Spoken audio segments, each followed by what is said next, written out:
Sa Cotabato City, usa ka kapitan sa barangay ang nangluod human kuno gibatikos kalabot sa gipatumang proseso sa paghatag sa social amelioration subsidy. Dili kun madawat ni Barangay Kapitan Nasruddin Muhammad sa Poblasyon 9, Cotabato City ang tumang pagbatikos kaniya sa social media kalabot sa paghatag og social amelioration subsidy sa mga kabarangay. Giakusahan man gud kuno ang kapitan uban ng mga opisyales sa barangay nga dunay interes sa maong kwarta sa social amelioration program konsap.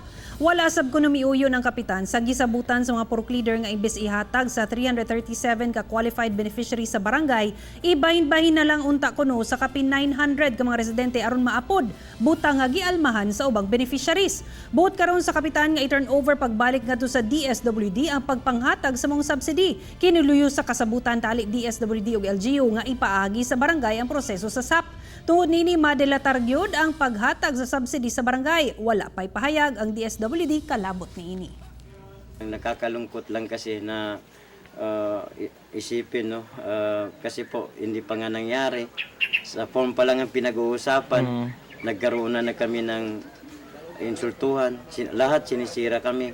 At naitag pa talaga sa DILG. Ibabalik po namin yung form, subform ay dahil po sa sobrang paninira sa amin.